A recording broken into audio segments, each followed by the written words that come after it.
Welcome, everybody, back to Shoot the Gap, the IDP Fantasy Football podcast here at Fantasy and Frames. I'm your host, Jorge Edwards. With me, I got Justin Taylor, as always. Man, JT, we did 4 hours of podcasting yesterday with two back-to-back shows to Shoot the Gap and one of Dynasty 365. How you feeling? All good, man. Hey, as long as we're talking about stuff I love, the draft, rookies, I can go all day, man. You know me. I'll just sit here and I'll talk all night long. I love it. Folks, so we're closing out the week and our rookie prospect talk with defensive backs. If you haven't gone and listened to our talk about the linebacker prospect class for IDP Fantasy Football or the defensive lineman class / edge rusher class, please head over to our YouTube page and watch those videos. The podcasts for all three episodes will be posted tomorrow morning. Also, last night with Drew Scott, we did the prospect class for running backs.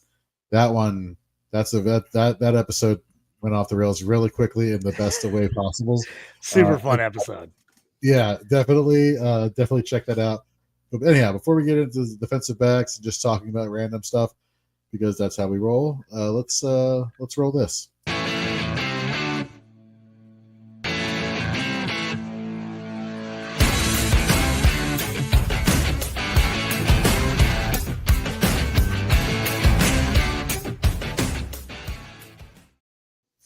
Got some nice comments here in the chat. We got the real Rob Thomas, who has an issue with Matchbox 20, which I don't understand. Why can't we all get along, Rob Thomas?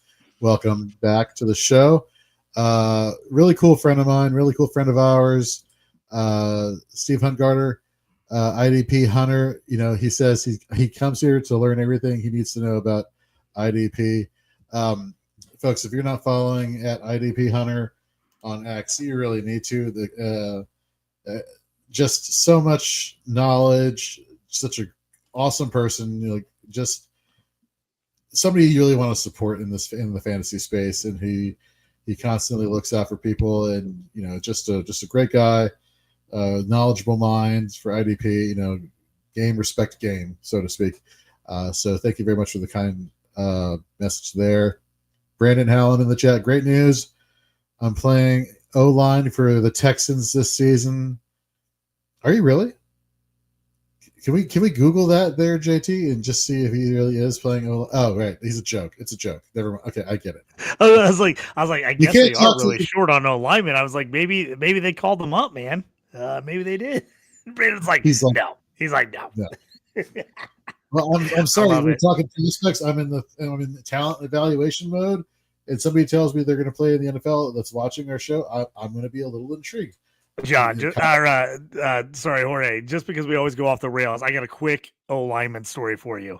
I'm at the Super Bowl in San Diego. This is probably 20 years ago or so. It was Packers Broncos. Yes. Packers Broncos Super Bowl in San Diego. I'm with my dad and a bunch of buddies he knows who are just these crazy dudes from Chicago who are just wild. They get into anything and everything. Somehow they get us into an NFL franchise party where it's all for NFL players, people who work with the NFL, people who are associated with the NFL. It's invite only. These guys somehow hit everybody up as they're coming into the party and be like, hey, do you got an extra ticket? I have one of my friends with me and we're one short, and pretending like they work for with the league. And they end up doing this for an hour before this party starts. And we end up getting all these tickets and get in, right? So we get into this party. It's ridiculous. Dude, everybody's in there. I'm looking around. I'm seeing, Marcus Allen, Ronnie Lott, every person on ESPN, every person on Fox, dude, everybody's in this party. You remember the rapper Eve? Eve is playing the party. She's the entertainment at the party. This thing is, I look over, I see, remember Lisa Guerrero from Fox? Well, I see Lisa Guerrero. I'm like, high school Justin, that's freaking Lisa Guerrero, right? So we're just seeing all these people. It's wild. I'm don't even know how to control what I'm doing, but I'm trying to act cool because we're not technically supposed to be in there, and so I don't want to do anything stupid and look like a fanboy. Well, one of the guys with me literally starts like blocking this area like he's VIP, and they're like, oh, what's going on? And one of the dudes like, oh, we got players back here, blah, blah, blah. They're like, oh, really? Like, who is it? Blah. He's like, oh, and they just make up a fake name. And they're like, oh, who does he play for? And they're like, he's an offensive lineman for the Seattle Seahawks. Huge dude, total BS. Does not play in the NFL, but his brother's like, oh yeah, I looked at him like, what are you doing, dude? You're like, people aren't going to believe you. Everyone believed him. And he was like, no one knows who plays offensive line for the Seattle Seahawks. No one. So everybody was getting this dude's autograph. We were like getting into stuff because he just acted like he was like an O lineman for huge burly dude, like 6'5", like 350, big old beard. And they're like, okay. And they just were like letting us go into all these VIP areas. People were asking for his autograph. I was dying laughing, dude. That's what made me think of that. It was like, oh, maybe you are playing O-line in the NFL. I don't know. But it was absolutely hysterical how many people asked for this dude's autograph. And he legit just wrote his own name because people didn't have any clue. And this is pre like looking up stuff on your phone internet days. So it's like nobody could like look up and see if there's a picture of this guy and look him up on the internet. It was hilarious. That's funny. Brandon's like, funny because the Texans just signed an offensive lineman from the Seattle Seahawks. That's funny. Exactly. Making my point for me. What's funny, and not a good way, unfortunately, is this is going to be a rather quick episode compared to our other episodes because defensive back is a very shallow position here. And when I mean that, again, and I said this about linebackers, and I said this about defensive linemen yesterday / edge rushers. We're talking about this from a fantasy football perspective. Which player profiles as one that you would want to have, on your fantasy football team based off of what they did in college and their performance, this past year, as well as over the course of their collegiate career. So we might not say a huge name here because for fantasy football purposes, they maybe wouldn't fit, versus in the NFL's discussions, they're one of the top players at their position. So just keep that in mind. We're not professing to be scouts. We're just professing to be really good at talking about IDP fantasy football, which, better than nothing, right? Yeah. But anyhow, like you said, Jorge, this is a really good, I think, a DB class, but I think it's loaded with a lot more cornerbacks than safeties. And as we all know, cornerbacks typically do not score great for IDP purposes. So until we figure out where these guys land and how they kind of fit into the secondary, it's going to be really tough to kind of say like, hey, go get this guy in your IDP drafts. Now we're going to tell you, hey, I like this guy's profile and he's a guy to keep an eye on. But outside the top couple we're going to talk about in this show, on this episode, a lot of these guys are just names to keep in mind in case they land in a good spot, because we might not know that for a while. And it might be way after your rookie draft before we see where any of these guys are. So some of these names might be guys you want to put in that, free agent waiver wire this summer category. Like, oh, I'm probably not going to draft him in my rookie draft, but like a guy I'm going to keep an eye on in case he moves up the list as the summer goes on. So shall we get the ball rolling here with, first of all, somebody that we were discussing pre-show that we don't even know if this person is like real or not. We're pretty sure that he's real, but we couldn't find him anywhere on any big board anywhere. But when I researched him, I was blown away by every single thing I read about him. So let's get into our first defensive back that, I think if given the opportunity has what it takes to be a good IDP fantasy football player. The question is, will he get that opportunity? And I'm talking about Omar Rogers, defensive back, East Carolina. Played his first 3 seasons in college at Elon, then apparently transferred mid-season. JT, you mentioned you've never heard of that being a possible thing before?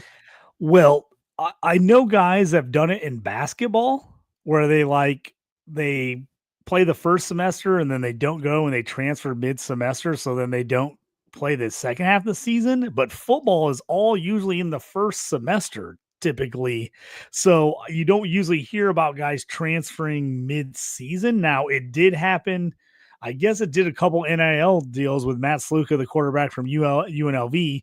He like left school middle of the year, but he actually didn't join another program and play that season. But I did see, and it might be because of the divisions, what league he was playing in. He was at Elon, which is not a D1 football school. So there might be a different rule on that as far as him transferring up to D1. It said he played a couple games there and then transferred mid-season and played 6 games at East Carolina. So that I thought that was kind of interesting. I need a better backstory of like exactly what that meant. Like, because usually if you transfer like that, then you can do it. Typically, you can't play for another team in the same season. If you do transfer, you can't just like transfer to school and then immediately play for another team. The rules have gotten crazy though. So I will say, I'm sure somebody has a story out there where someone's like, oh yeah, I've heard of this. Like you can do it now because of all the NIL rules and the transfer rules. But yeah, it used to be in the past, if you transferred during the season, you basically had to sit out that rest of that season and you were eligible the next year. Yeah, I will be trying to DM Omar Rogers, but we'll get into his why I'll be doing that. But maybe we can get him on Shoot the Gap to talk about everything, because everything I look up performance-wise, he fits the bill as somebody that I want as a defensive back for fantasy football. Let's start with what you look for in a defensive back for fantasy football. And that is me. I look for a safety, one that plays close to the line of scrimmage, one that's really good in run support, really good at tackling. Because that's where we set our floor, right? For IDP fantasy, we want those tackles, and then we have that floor. And depending on how many tackles this person's averaging a year, that determines how high or low the floor is. But this guy for PFF and all of college football last year, who are safeties who are draft eligible this year, he ranks number 2 among safeties as a run defender. Versus the run, has a tackle rate of 21.6% with a missed tackle rate of 10%. Folks, we say whenever we're talking about these rates, you get into the 20s, you're borderline elite. That is crazy. He is the number 1 safety in defensive stops versus the run. He is first in defensive stop percentage versus the run. And then we start to look at, okay, where is this player playing a majority of his snaps? And so, like I mentioned a few seconds ago, we want the guys, as far as the safety is concerned, to play close to the line of scrimmage, or the area of the field called the box, right there, right by the linebackers. And that's where he played 51.5% of his snaps. He doesn't grade well, per PFF in coverage or doing special things like rushing the passer and being one of those Swiss Army knives. He is a run defender. He is a tackling machine. His last year, this past year at ECU, 105 total tackles, 2 pass deflections. He did actually get you a sack and an interception. So he's what we call a thumper. He lays the lumber, and that's what you want. And he's very good at it, and he's very efficient at what he does. The issue is, you go on PFF, you go on mock draft database, you go every single place on earth, basically, you cannot find his name listed anywhere. And part of me thinks maybe it's because of the Elon thing. Maybe he thinks, maybe he just didn't get enough press or something at ECU. The only thing that I remotely came close to saying is a projection where somebody said, and again, take that for what it's worth, somebody said round 6 or undrafted free agent, which, for if I'm an IDP fantasy manager, that obviously is concerning. Like, ooh, I'm going to keep my ear out for an undrafted free agent. Who else was an undrafted free agent? Ivan Pace, linebacker for the Minnesota Vikings, who is pretty damn good at playing football and just needs that opportunity to step into the starting role like he had last year. So Omar Rogers, if you're out there, if you're listening, and I'll be tagging you in this respectfully, of course, we would love to have you on the show and to hear your story, because you, sir, are a badass when you're playing versus the run. And if this is what people can expect from you from an NFL standpoint and potentially from a fantasy football standpoint, you could be the diamond in the rough of diamond in the roughs. So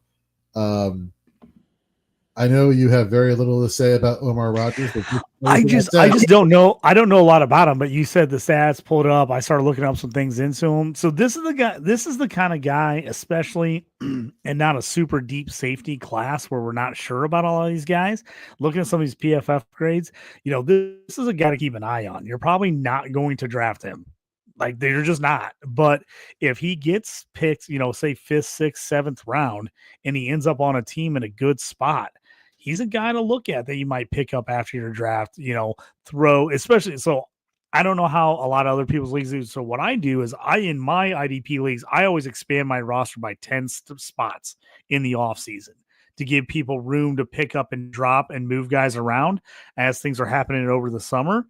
Because I like to see activity, and if you already have your roster cut all the way down, then it's very hard to make moves because you're like, I don't want to drop this guy, especially for guys you don't know about.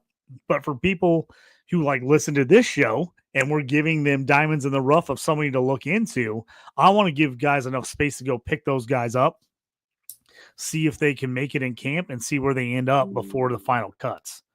So that's kind of where I'm at on those types of guys. I always want to expand my roster. And if you're in a league that they don't expand the roster, maybe bring it up to the commish. Or if you are the commish, maybe think about expanding it, 10 spots in the off season, and then having a cut down date. And I always do my fantasy cut down date right after the NFL does theirs. So who made the team, who did whatever. But this is a guy I'm going to put on my radar, Jorge. I have to tell you, I had no idea who you were talking about. You brought him up, and I was like, dude, it's rare that I've never heard of a guy. I mean, I watch a lot of stuff, and I'm pretty well read when it comes to a lot of things, college football and NFL. I had no clue who this guy was. I had to start searching around. He's definitely on my radar now. Gonna take a look, because here's the thing is, safety, if you're going to get a guy who's a late round pick that can make it, safety is one of the best spots to get a guy, because corner, you're going to get mostly those guys are super athletic. They're going to go higher in the draft. Those are the guys that are going to make the roster. Safety is a spot where if you get guys that end up filling the role really well and really match what they're trying to do on a defense, guys that aren't as highly drafted can earn those spots, can earn those roles. So a guy I loved last year, and I think I brought this up before, but a guy I lost, I did, Jorge, and I brought this up when we were talking about Jaden Hicks for the Chiefs. Yes. Justin Reed gone. He gone. I said Hicks was going to be the man this year for the Chiefs. He was taking over the end of last year. I loved him going into the draft. Pre-draft, I think he was my safety. I think he was my safety 2. IDP pre-draft. He didn't go until the 4th round last year to the Chiefs. So I don't know anybody that drafted him other than me.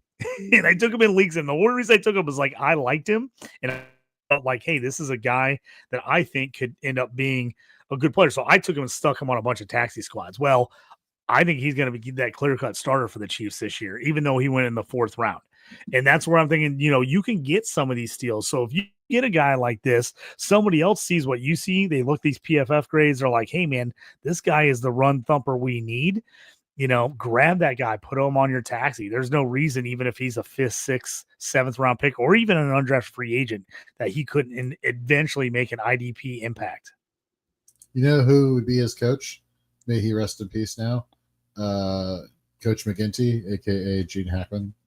From The Replacements, where he knew exactly the players that he wanted on his team. That were they name brands? No, but he wanted the right players. This could be very much a similar situation in real life, where a coach or a scout is like, this is a player you want that's going to fit well and that nobody sees coming. And if nobody sees him coming, that means fantasy managers rarely are going to see him coming. And so somebody that, depending on the depth of your bench and how many taxi squad spots you have, he could be somebody that you could stash away for quite a bit and could pay dividends for you Yeah, he could be that type of guy like the Patriots. The Patriots, when they had been Bill Belichick was there, they were notorious for taking guys that like weren't really on everybody else's board, but they're like, hey, they fit what we want to do. And we saw guys like that weren't high draft picks be super successful defensively for the Patriots, not even in real life, but also for fantasy purposes. Saw guys that did really good jobs. So there's a good chance that there's a chance that, maybe he's one of those guys that ends up being it. So I love that you went with a deep dive there. I love that you came up with a guy that I didn't even know who he was. So, so I am definitely going to do some more diving into Omar Rogers from East Carolina for sure. So since this is, our defensive show here at Fantasy and Frames, I want to bring up, it's a notification that just came up on my phone from Twitter by Ari Mirov, who you can follow at My Sports Update. If you're not doing that on Twitter or /X, do so. His breaking news is just literally, it's like that.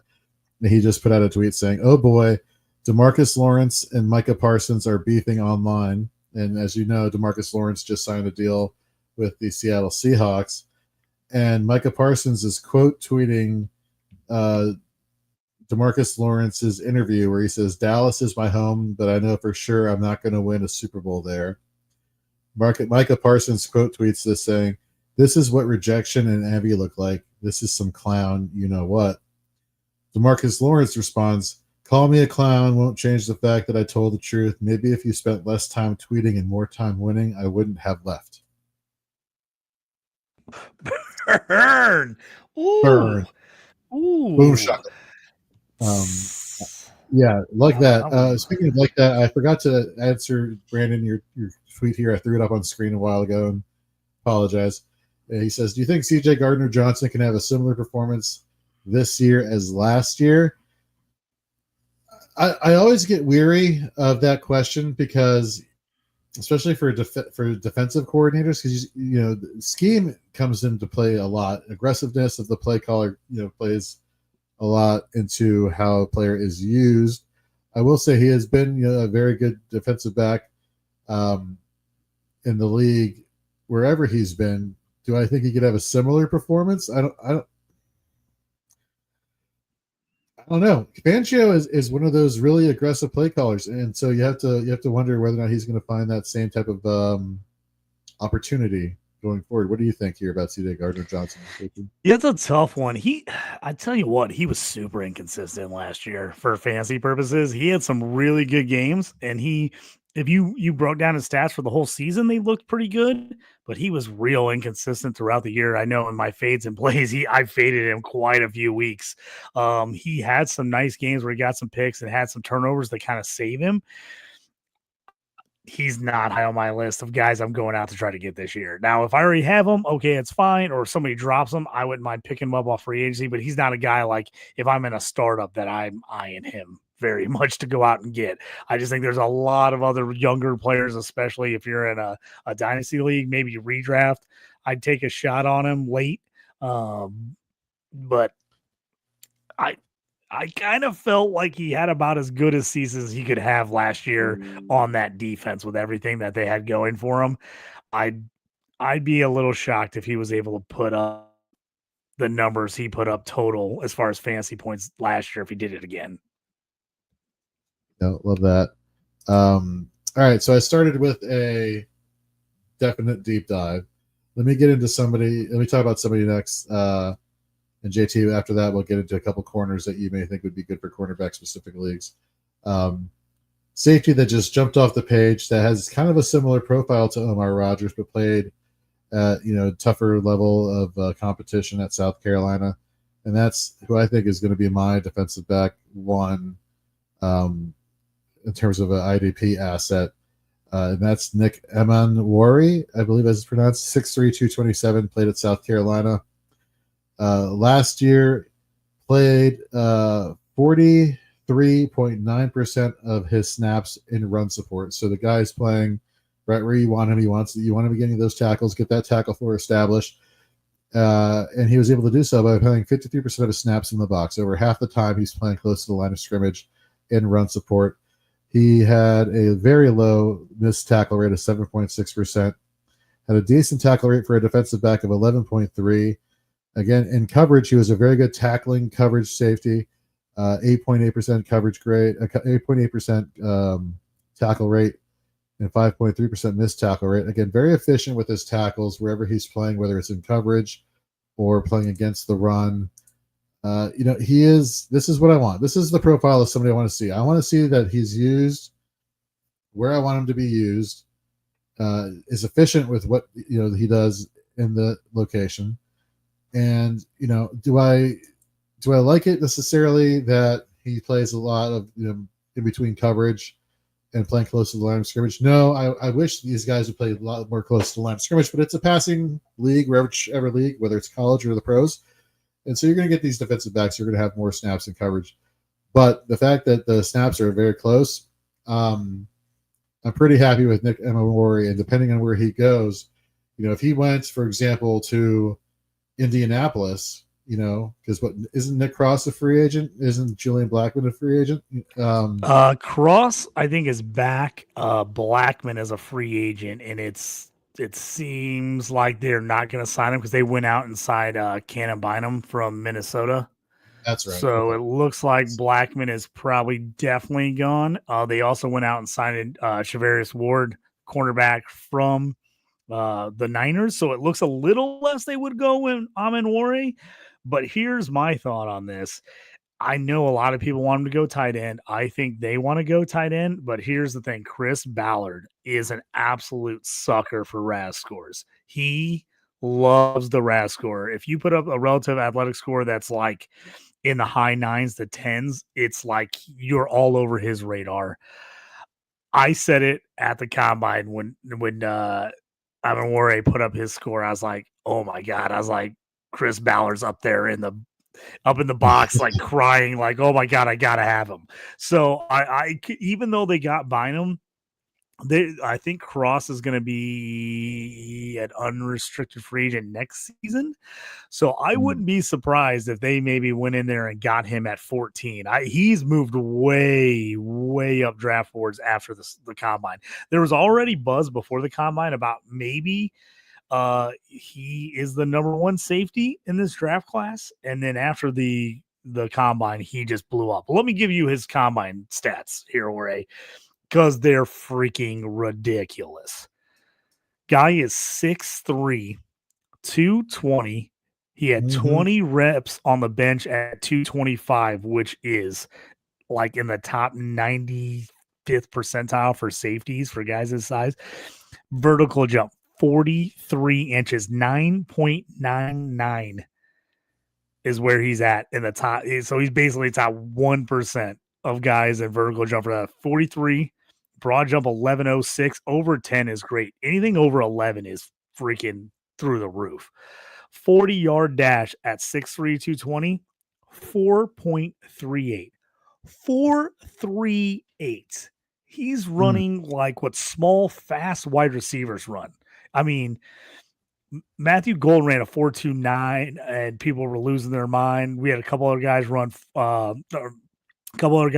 in the like high 4.3s.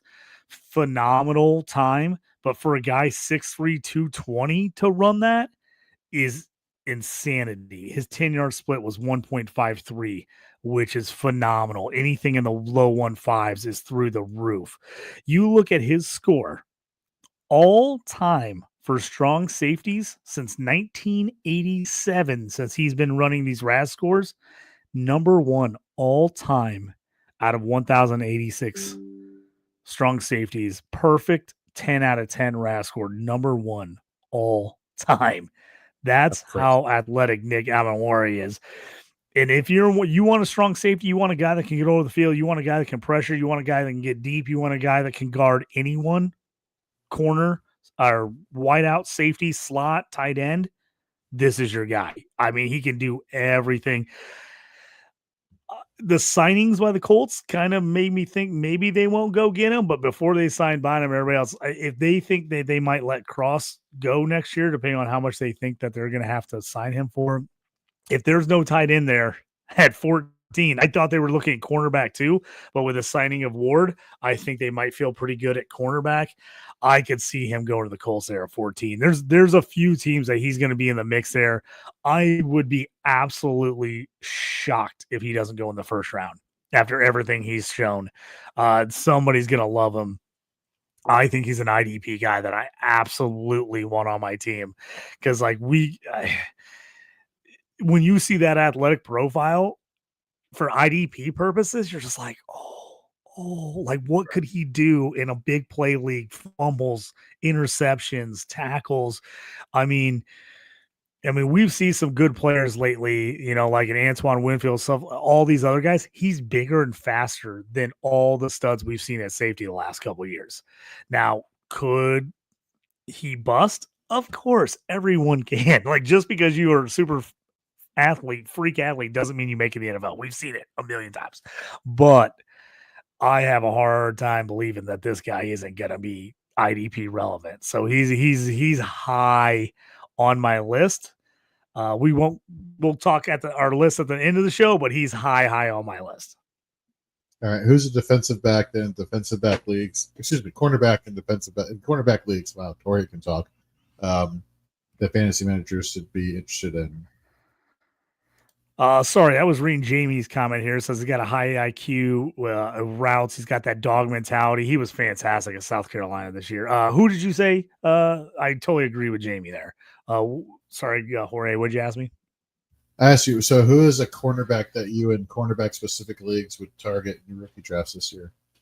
Or if there is one? Yes, I've got two guys I'm into. Do we want to wait on the Travis Hunter talk for a minute? Do you want me to do a different guy? Let's just go with it. Let's just do it. Pull the Band-Aid off. You want to hear about Travis Hunter, people? Yes, you do. Give me yeah. I'm gonna go the one other cornerback before we get into Travis Hunter, okay? Because we might go on Travis Hunter for a while. So let me just knock out the other cornerback I'm a big fan of before we get into Travis Hunter talk, because I'm gonna talk for a while about it. The guy that I really like and that has really moved up my board, and everything I'm seeing about him, I just like him more and more. He's another guy before the Ward signing that I thought might be a possible Colt, and that's Jahdae Barron out of Texas. Now, he won the best defensive back award over Travis Hunter last year in college, so he was the number one defensive back as far as voters were concerned. Guys, 5'11", 194, got really nice size. Put a another guy blazing show at the combine, 4.39 40. He just seems to go. Every time he played a big time team, he showed out. When they went against Georgia in the first, he just shut everybody down. When they went against Ohio State, Jeremiah Smith, the freshman, who, if you are in Debbie Circles or you haven't heard about him, you're going to hear about Jeremiah Smith. He is phenomenal, probably the best wide receiver in the country. Even as a freshman, he would have probably been a top 10 pick in this draft if he would have been able to come out. Guy's an absolute freaking beast. He's probably the number one pick in the draft in 2 years, because he's only going to be a sophomore this year. But he shut him down. He looks really good. Now, the comparison for me, here's the thing for me. If he ends up playing just straight outside corner in the NFL, obviously that's not great. I think he still could be somewhat valuable in a start cornerback only league.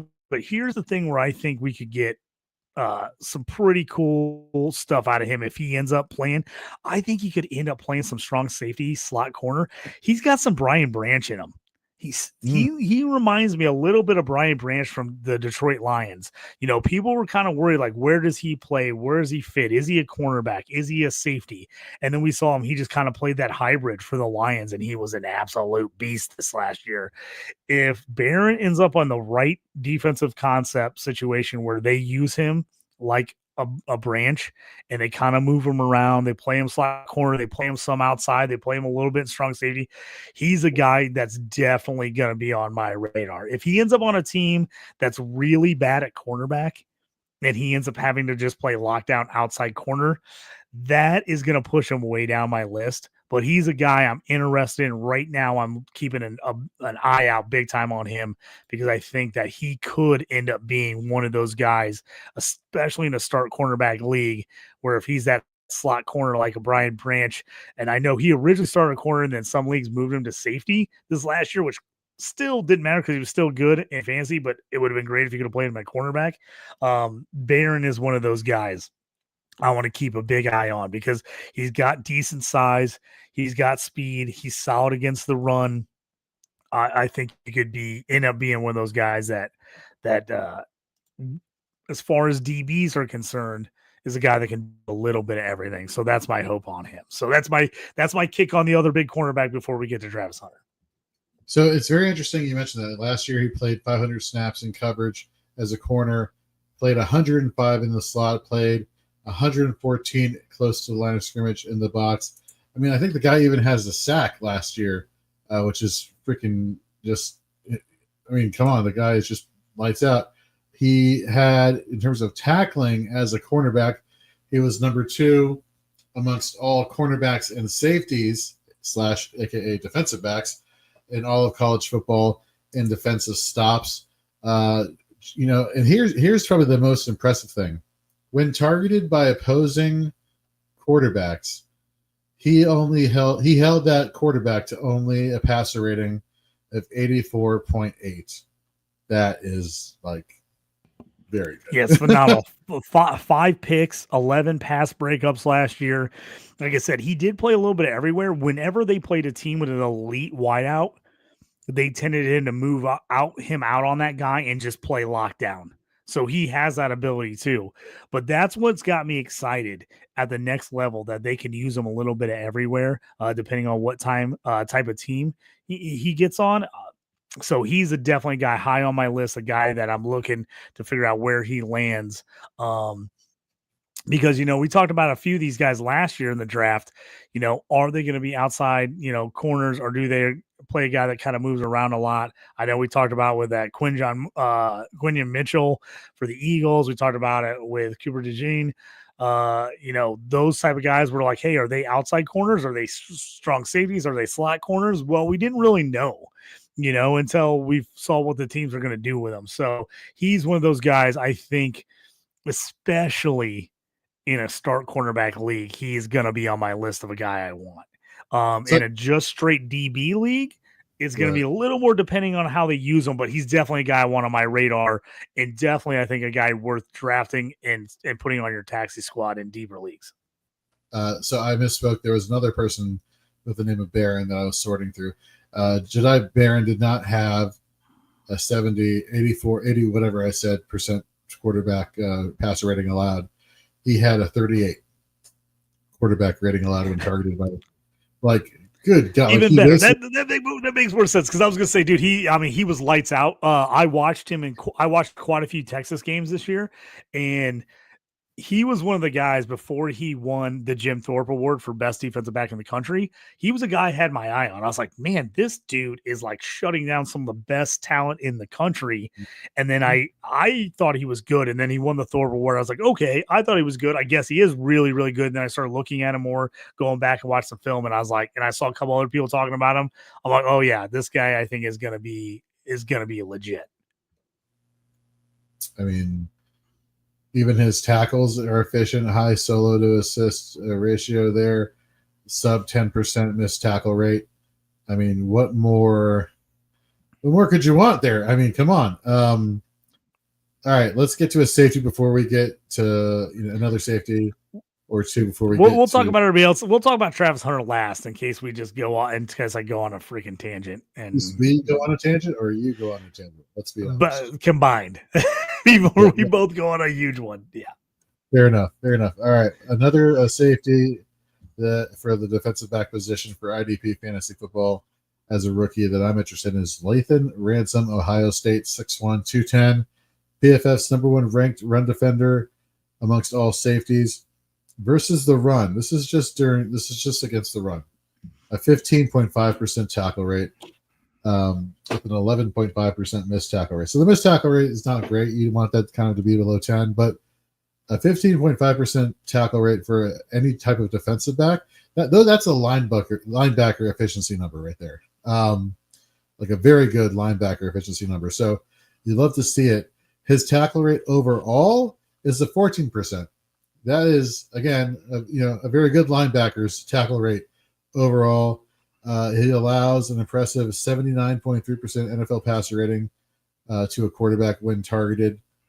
He played 30.4% of snaps in the box. So, again, not as high as Amenwari, but the fact that he is such a volume tackler, man, like this is the guy you want. He is everything you want in terms of a strong safety or a box safety if he's utilized in that manner.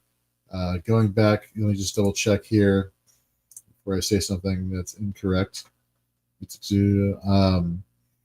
Yeah, what are your thoughts on Ransom while I look this up, JT?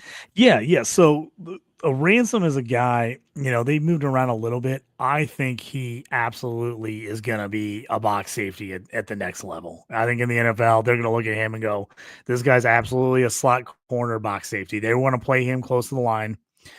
His tackle numbers show that. Here's a crazy stat for you, Jorge. This last year, he returned to Ohio State, wasn't getting much draft buzz, came back, had a really, really nice, his best overall season by far this last year, 76 hours, 9 tackles for a loss, 9 tackles for a loss from a guy that's playing safety, technically. That's an unreal number. Forced 3 fumbles. So these guys that can, make things, get in there and wreck things. He did play a lot of high safety as they kind of moved around guys in the secondary. I don't think that's what he's going to play in the NFL. He to me reads box safety, nickel, corner, like on a man playing, man defense. If you get a big, like say you get a tight end that plays in the slot, he's going to be all over that tight end in the slot. Good size, 6 foot 206. Solid 40 time, 4.53. Safeties and these strong safeties, if you're in the low 4.5s, I think you're solid. When you start getting a little iffy is if you're running in like the mid to high 4.6s, because then you're like, oh man, if you get matched up on a guy that runs a 4.4, you're going to just get fried. So I think he's got enough athletic ability there. To me, I think he's a guy that probably gets drafted a little later in the real NFL draft. But I think he's probably a 4th round guy, but he's a little bit like Jaden Hicks last year for me out of Washington State.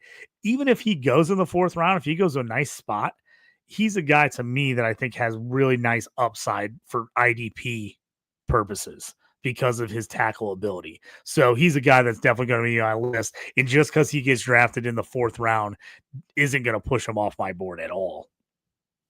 No, I don't blame you whatsoever. To look up the stats just now, he grades very well overall as a defender. Number 1 in, like I said, run defense. Very good tackling. Even as a pass rushing, used off to blitz the quarterback, excels. Coverage excels. I mean, this guy is very multifaceted. Played 347 snaps at free safety. Played 187 in the box. I mean, yeah, he is. Again, he is somebody who I'll wait to say who my top 3 or 4 are. He's up there. Let's get into a guy out of the University of Georgia that is also very good. Let's talk about Malachi Starks. Before I get into some stats with him, why don't you tell people what you like about Malachi Starks? Yeah, so Starks came into this draft cycle. Most people had him as their safety number 1 until the push here by Amenwari. Starks is he's a top 10 to 15 guy. If he gets out of the top 15, somebody's going to get an absolute steal on him. I think him and Amenwari are 1A, 1B when it comes to safeties in this draft class. We've talked about it before. I feel like we talk about every show when we talk about prospects, but Georgia just knows how to turn out good defensive players. They've got a great system, and their guys just translate well to the NFL. They bring in superb talent There's talent up and down the roster. These guys get pushed every day. They play against other guys on the other side of the ball that are going to be high-end NFL players, and it just makes them better. So I think that's a huge thing for Starks. Early declare, guy does a little bit at 6'1", 197. Everybody has him as one or two as far as safety is concerned. I do think he ends up being more of the zone slot nickel safety at the next level. Not the fastest guy in the world, so that's knocked him down a little bit next to Emanware because he only ran a 4.5 40, so a little bit slower on that end. He is 21. He won't be 22 until during the season, so that's nice. He is a younger guy. Here's the thing: even though he only ran the 4.5 in the 40, his 10-yard split time where he gets off really good, 1.51, 87th percentile. I mean, that he gets off. The guy gets off and he can move. So he might not have that high top end speed, but he's athletic. He can move. He's not the most athletic guy in the world. Like I said, some of his drills and some of his things you'll look at are a little bit in the middle. But what this guy has is insanely high IQ, and he knows how to read plays. He knows how to get to the ball. He is a tackler. I mean, great tackling ability. Guy wraps up. He's really good against the run. I think he's above average in coverage. I do think he can play zone plus man press, which I think helps out because he can play in a lot of different spots and a lot of different defenses, which helps that he's not locked in to having to play one thing to be good or not. On top of that, dude was a 5-star recruit, out of high school, 247 Sports had him graded 100 out of 100 coming out of high school. So pretty freaking impressive. He was a first team All-American as a freshman. The guy has been good the whole time. This isn't a guy that had, solid, good recruit, blah, blah, blah, but took a while to get in. He was good right from the jump, and he was good from one of the best teams in the country at Georgia. Even though he only had the 4.5, he won a state championship in the long jump and had a 10.5 500 meter dash. That's good. So again, why he maybe doesn't have the 4.4 speed, the guy's shown that he can run. He's fast. He's athletic. I just love the IQ on Starks. I think he's going to be a really good mix, and he's definitely a guy that if you are going DB in your IDP rookie drafts, he's a guy that's got to be one of the first DBs off the board to me. No, you love to see it. PFF's fifth best rated run defender as a safety, 11.2% tackle rate versus the run with a 2.6% missed tackle rate. That is perfect. It's super efficient. Doesn't let people get by him. He played 23% of snaps in the box. Just, he is, and you mentioned it, whether it's being in run defense, being a pure tackler and playing in coverage, he checks all those boxes. And again, there are two ways of thinking about this when you're trying to evaluate fantasy football defensive backs. Again, I'm not talking NFL. I'm talking about fantasy football. That's what you're here for, fantasy football. You can either have the guy that has the solid floor of getting you tackles, that strictly plays most of their career inside the box, close to the line of scrimmage. At least you know what you're getting week in and week out. Then you got guys like Malachi Starks, who's great. They're great at everything. So now you have the potential for not only having like a decent floor, but the potential for them getting a sack, being asked to rush the passer, or playing in coverage and getting an interception or a pass deflection, so on and so forth. I mean, there are two trains of thoughts here. And so if you're in a rookie draft, JT, and you're weak at cornerback, do you swing for the floor or do you go for the upside guy like a Malachi Starks? I like this. I like Starks. He's a guy I want in my drafts. Again, we've talked about in this past. We are a little more. We're not as adverse to taking DBs, I should say, as some people are. I like to take these rookie DBs, especially if I got space to stack them on my taxi squad. I took quite a few guys last year. I don't think this DB class, as far as safety, is very deep. As far as guys are going to get drafted high and might see playing time right away, Starks is one of the few I think that you could count on him I would say he kind of reminds me, not totally the type of player, but opportunity wise, Tyler Newman last year coming in from Minnesota, going to the Giants.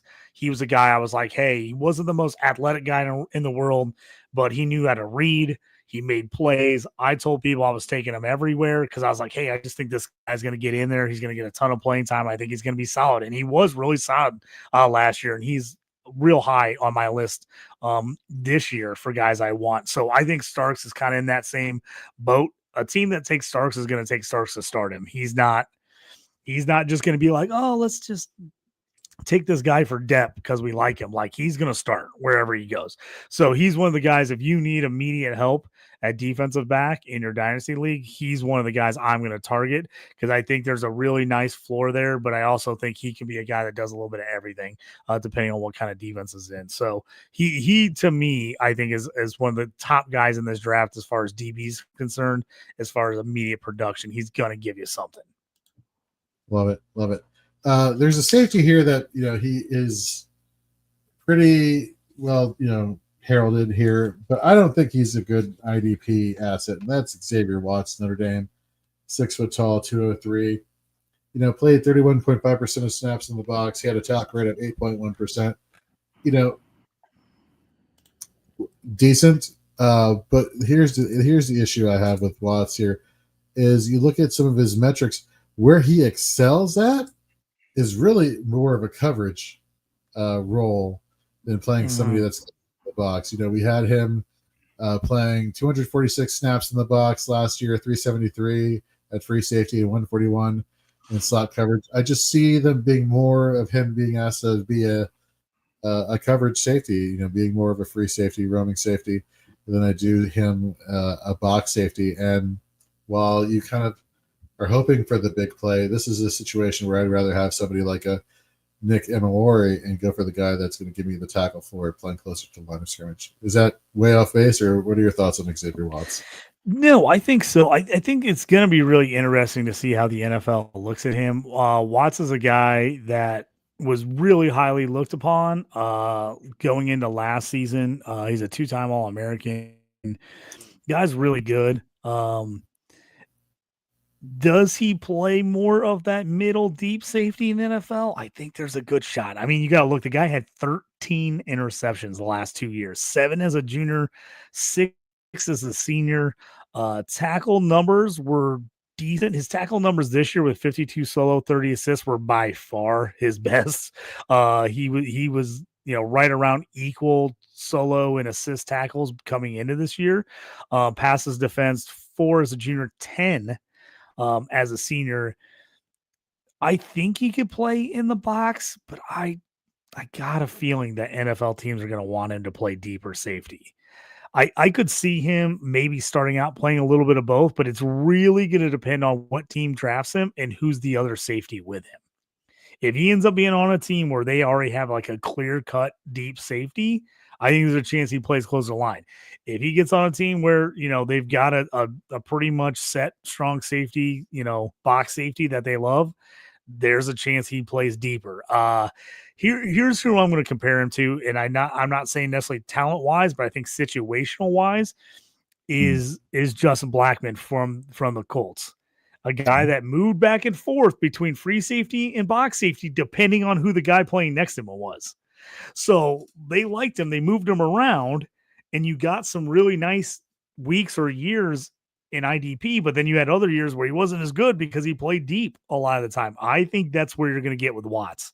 I think it's really going to depend on what team he ends up on and who's back there with him on where he plays. Because I think he can play box safety, but I think he's going to excel NFL real life wise playing deeper safety, and he's not going to be as valuable for IDP. So right now, he's one of my top safeties in this draft.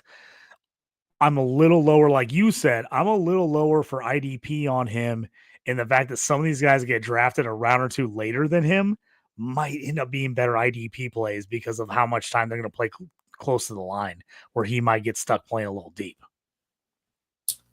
I'm glad that we are in agreement. All right. Enough stalling. Ready to get into him? Travis Hunter, go have fun. Okay, so Travis Hunter, this obviously offensively for people that are playing only on offensive leagues, the huge question is he gonna how much is he gonna play wide receiver and how much is he gonna play defensive back at the next level? For IDP purposes, even if he plays outside cornerback in a start cornerback league, he is going to see some offensive snaps. Now, how much is that going to be? I don't know, but it should greatly raise his value in IDP leagues. I mean, greatly increase his value because you're going to get those offense. I mean, just think offensively, if you're playing an offensive league, say he gets 5 catches for 50 yards. Okay, he got you 10 points. He's a flex play for you. IDP league, he gets you 5 catches for 50 yards. He adds another 3 or 4 tackles, 2 passes defensed, and maybe a forced fumble or something. Now all of a sudden he's getting you 25 points. Big, and he's getting you that on the defensive side of the ball as opposed to him being in a wide receiver or a flex spot. He's getting that for you on a defensive spot. To me, and this is probably the most asked question I've got all offseason was about Travis Hunter. What are you doing with him in a regular league and what are you doing with him in an IDP league? If he goes to a team that even remotely says they're going to play him both ways, and you're in a league where he qualifies for defense, no matter how much he plays offensively, to me, he's going to be extremely hard not to be the number 1 pick. I think it's going to be a toss-up between him and Ashton Jeanty in your league. And I don't think there's any way he gets out of a top 4 pick if he plays 50, even if he plays 30 to 50 snaps on offense, even if he doesn't play full time. But because of his ability, he won the Biletnikoff as the best wide receiver in the country. Now, was there some people bitching about that they think he was the best wide receiver? A bunch of people complained, but also the people that are complaining were the people that never watched him play all year and just were bitching because of the hype around him. I watched every Colorado game this year, and I pretty much watched every game last year. The dude is unreal as a wide receiver. He's so good. He did not do all the stuff at the combine. He's waiting for his pro day, and I don't think he really needs to do anything because he's going to be a top 5 pick. We've seen that if in the real NFL he's going to be, there's no reason for him to waste his time. The one thing I thought was insane, Jorge, when I saw this, they do wingspan at the combine, and they did his wingspan, tip of finger to tip the finger. He had a bigger wingspan at 6 foot 190 or whatever he is than Tyler Warren, the tight end from Penn State, who's 6'5", 260. He had a bigger end-to-end wingspan than a guy that's 6'5". So to me, that is partially on top of him being an absolute elite athlete. He's an absolute all-around elite athlete. Was the number 1 player in the country coming out of high school. His arm length, he comes out of nowhere to knock passes down, to get picks where you just were like, where did he come from to get that interception? Because his arm length is so long, he can get to a spot where you don't think he can get to. And when quarterbacks throw the ball, they don't think he can get there either. And his athletic ability and his ability with his long arms to get in the way and make plays is unbelievable. Honestly, it's unmatched. He had an unreal last year, and it could have been better. I'm telling you right now, because he had multiple interceptions taken off the board because of penalties on some other things and a few things that happened, but he was just everywhere. So to me, and I've told everybody this, depending on your league, and if he gets to a team, I really don't think he gets past 5 at the worst to the Jags. At 4 to the Patriots, I think he goes there. I think there's a legit shot he goes 1, 2, or 3 to the Titans, Browns, or Giants. I think any of those teams. If any of those teams say, hey, he's going to get at least 30 to 50 offensive snaps a game, he can get, routes in. I just think he's going to be that unicorn for IDP that you just want to have. I mean, you just want to have them. I've told this story before. I think I told on the show. I was in a CFF league last year that we played IDP, and I lost the championship game because the guy I played against had Travis Hunter, and he played him on defense. and he had like 10 catches for 100 yards and a touchdown, plus 5 tackles and a pick in a pass defense. He freaking had like 40 points, and he beat me. Like, and it was literally I almost outscored him at every position, and he beat me because of Travis Hunter. Like, that is what can end up happening in IDP leagues next year. Like, maybe he doesn't have a big offensive game one game, but he's the guy that can get 10 catches, 100 yards, and a touchdown. He's a guy that can do that. I think he can play outside corner, but I also think he can play slot. He's great in zone. He reads. There's plays where he's literally taking 2 or 3 guys in a zone at once, and the quarterback's trying to read him and like figure out where to throw it. And he basically has all 3 guys covered, and he makes the play fast enough to get to wherever the quarterback threw it. It's just wild how much ground he covers, and his IQ is just off the charts for defensively and offensively. He's just an unreal athlete. I mean, whatever he does, if anybody can play almost full time both ways, it's Travis Hunter. It really is. Now the question is that going to cause injuries to him because he's just playing so much, and it's so much more at the NFL level that he can't do that. But if he gets any kind of offensive production, because I think in a start cornerback league, as just a cornerback, he's worth drafting and starting, I think. But you add the offensive production, you can play him on defense, you're basically getting a 4th or 5th wide receiver at your cornerback or DB spot. That's unheard of for IDP. I can see the love bubbles or the heart bubbles. I know, it's like they're just shooting up. It's crazy to me. I mean, it's going to be interesting to see what happens in the NFL. And I think, the earlier your draft is, the more question marks there are going to be. Because I've seen people that said, and I agree with them, if he was just going in as a wide receiver, I think he's the number 1 wide receiver selected. If he's just like, I just want to play wide, I don't want to play defense at all, I think he's the number 1 wide receiver pick, and he's a top 10 pick. As a cornerback, there's some people that question whether he was that good of a defensive player. Yes, he is. He's that good he's the number 1 cornerback. If he just played cornerback, he's the number 1 cornerback. So the question is if he can play both, and I think he can play both at a high level. Now the question is how many snaps. And in the NFL, we know the biggest thing I've seen is, can he be great at both if he doesn't have full-time on defense or full-time on offense in the room, learning the system, learning the tendencies of their team? If anybody can do it, I think he can do it, because he's just almost everyone in the NFL is a great athlete. You almost have to be at that level, but he's the top 1%. He is. He's just a freak. So if anybody can do it just because his high IQ and his ability to figure things out without necessarily having to be there and just study, I think he's the guy that can do it. So for me, I think he's worth it. Now, are you taking a little bit of a chance? You are, especially if you're drafting early in the year. If you're in a dynasty league that's drafting in August, there's a good chance you've seen what he's going to do in the summer. Everyone's talked about it all summer, and you're going to know about how much he's going to play offensive defensively from a coach. And it's going to be way easier to draft him at that point, knowing exactly what team he's on and what you think he's going to do.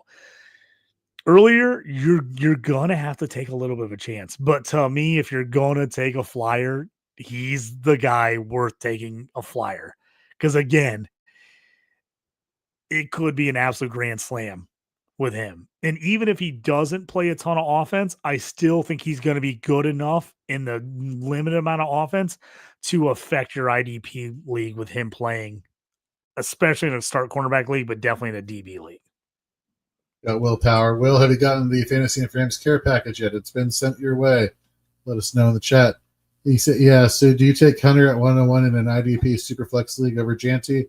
He's stacked at wide receiver. Draft is in August.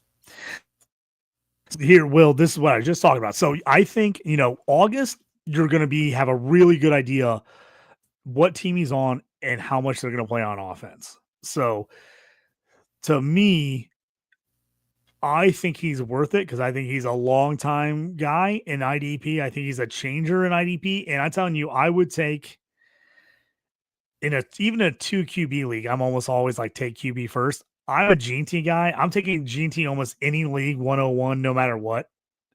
This is the only time I'm considering not taking Gene at 101.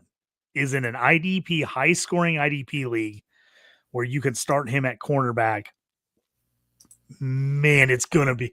So for me, I can understand where people don't want to take the chance on him at 101, but it's going to be tough for me not to take him at 101.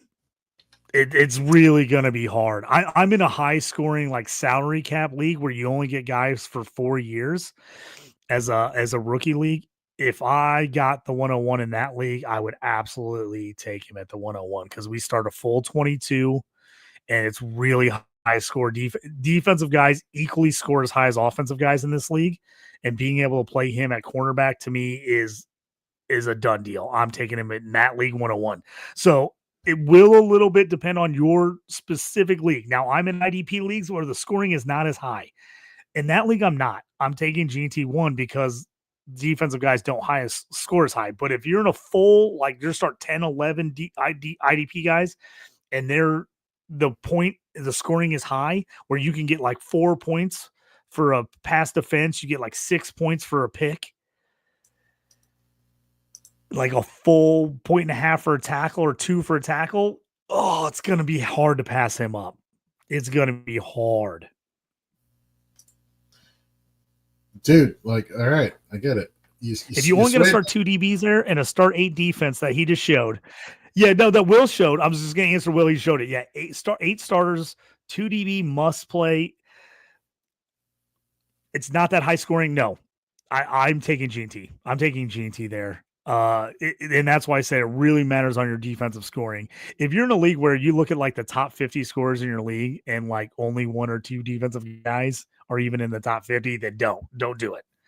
But if you're in a league where those guys physically can score high and then you add the offensive upside of Hunter, I'm in. I'm not saying you definitely got to take him 101, but man, it would be tough for me to let him pass me in the top 5.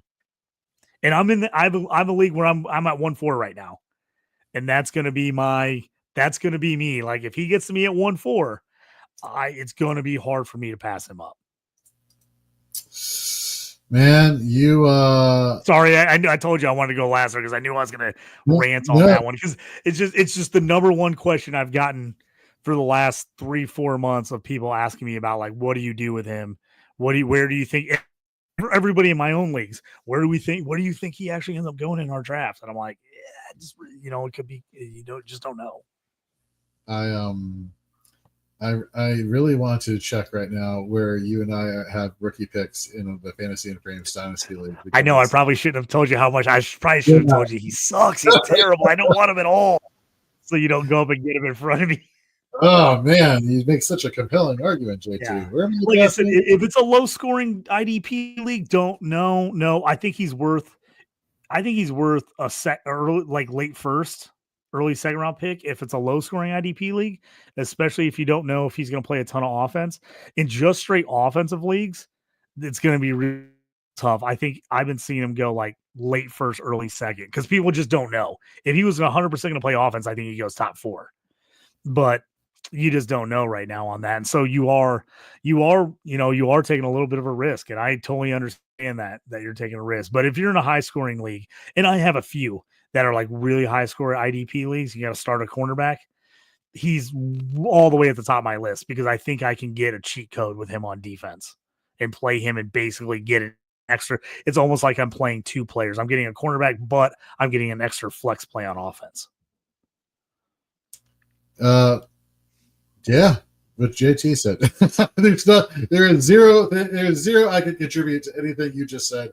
That was effing brilliant. And folks, those are really pretty much the defensive backs that we're talking about for fantasy in terms of rookie prospects. Like we said, it is a very shallow field for fantasy football purposes. Again, I want to stress that for fantasy football purposes, for people who fit a profile that we feel comfortable recommending you playing week in and week out. It says, Will, you have not received the swag yet. It's on its way. Trust me, I get the mail alerts. It's heading your way. So we really appreciate you and all your support you showed us last year, and it's great to see you in the chat again right now this year. Yeah. So, folks, like I said at the top of the show, we will have all three podcasts of the linebackers, defensive linemen, and of course, this episode of defensive backs for rookie prospects for IDP available for download and listening tomorrow morning. Just go to wherever you listen to podcasts and subscribe to the Shoot the Gap podcast, and you'll be able to get all of our stuff there. Next week, all of the fantasy and frames programming, we got a lot coming your way. Basically, for the majority of the shows that we have here at Fantasy and Frames, they're back up and running. Stacey Perez and members of the draft show will be live streaming the second annual Women's Fantasy Football Best Ball League competition. The very first draft, I want to say, is next Wednesday, so we'll be streaming that to our YouTube channel. Shoot the Gap and the other shows will be streaming to Facebook and to Twitter/X. So, whatever tickles your fancy, just go watch it. Watch all of them. Watch all the shows all at once. Have 4 screens wherever you are and have 4 different things on going at the same time. We're here in a big way, and we're getting ready to go. Got a very cool new addition to the team announcement to make tomorrow morning, so stay tuned for that. We got a lot of things coming your way here at Fantasy and Frames like we do every single day, every single week. Head over to fantasyandframes.com. Check out all of our breaking news articles. We got offense articles. We got IDP articles coming up soon. And this, our next episode, which will be next Wednesday from now on, Shoot the Gap will be at 9 p.m. Eastern. Fourth and Frames will now take the late night spot this year. Damn you. Just kidding. We love you guys. We will have the godfather of IDP himself, Gary Davenport, joining us to talk about IDP free agency impact here so far this week and early in the next week. Really looking forward to getting the Godfather's opinion and his blessing on all these players who are switching teams. Or maybe he doesn't give the blessing. Maybe he's like, I damn you to hell. Who knows? Maybe he gets, these players get Fredoed. Hopefully not, because that would be like a crime and illegal. But you get what I'm trying to say, right, JT? I got you. Yep. I'm excited to talk about the free agents. We got some guys going back to places.